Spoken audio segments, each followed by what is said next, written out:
Yeah. Okay. Okay. Have you ever been to the grocery store and the clerk asks you if you'd be interested in donating food to a third world country? And then you're thinking in your head whether or not you want to be a good person or not for the day. This happens to me a lot, and personally when I get asked, I freeze and I debate, should I or should I not? I end up donating anyways though, because in my head I'm thinking if I donate food, then people elsewhere will be able to eat. But the truth is, just donating food isn't enough and isn't essentially more beneficial for these people in the third world.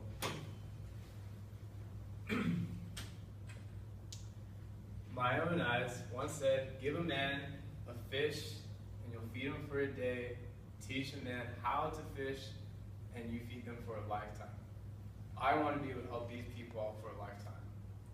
So for those people who donate every now and then or consistently donate food to these third world countries, I urge you not to donate food and instead use that same money to go towards more innovative ideas that will fight hunger in these third worlds. I recommend two different ways in which you could contribute to, which is seeds distribution to local farmers and poor farmers, and or just general education funding for people in the third world. So two big reasons of hunger, which again there are a lot of reasons why hunger is occurring in the third world, would be again our food aid to them and once again lack of education.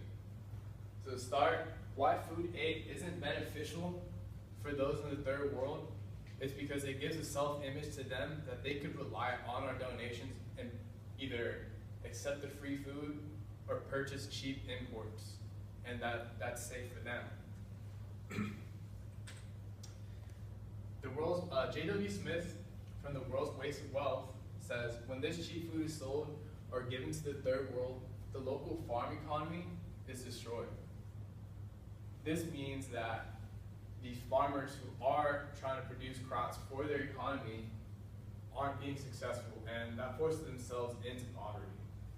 Alongside that, the money that these unemployed people who think donations on cheap inputs are better could have gone back to these local farmers and multiplied that money they use to build up their own economy. So we want to avoid donating food as much as possible. Second to that would be education in the third world. Lack of sex ed means that these countries are producing more babies than they really should, and that their country can't even feed the children that they're having. Hallie Jepsen says, each year around 80 million women in developing countries experience unplanned pregnancies because they had no access to sexual education and birth control. Although this may be a little awkward, it is true. If they are taught about sex ed and just using protection, it would decrease the population boom and decrease food scarcity. So two solutions that we can do are to support seed distributions, again, and just help fund the schools in the poor countries. So from a post I read, the person's name is James Peters Log. He works for IITA, which was an agricultural group. And he says, where I work in sub-Saharan Africa, most production remains primarily for subsistence purposes, which means that farmers very often do not have the cash to pay for inputs such as quality seed and fertilizer. So if these farmers are struggling as well just to produce the crops, why not give them seeds, the distribution of seeds, so that they can plant more crops, feed themselves, and feed their local economy at a cheap price due to surplus crop goods. Just giving them food will feed them for a day, when again, we should be able to feed them for a lifetime.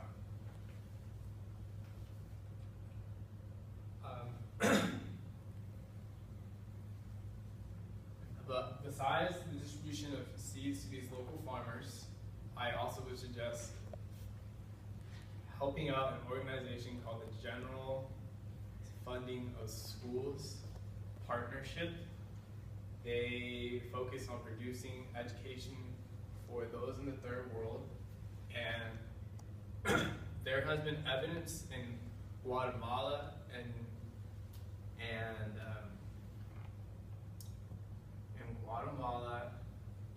New Zealand that these comprehensive and progressive systems of sex ed has decreased the population there and been successful in reducing hunger overall.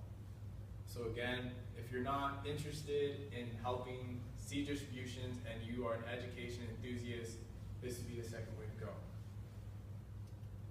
So now, if you want to see people having a good time, having a lot of food, being able to enjoy food, and not worry about food in general, just picture a young boy being able to eat their food and not worry about sharing it with other people beside them.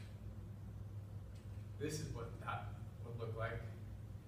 But if we don't support them and we just do our basis of just donating food for the day, there's going to be others who don't get that food, and that will look like this. We don't want that. It could look like that, and or it will look more of everyone sharing of what they got so they can survive. And that will look like this. These children are just eating at this, and there's 5 of them, and there's barely anything in that bowl.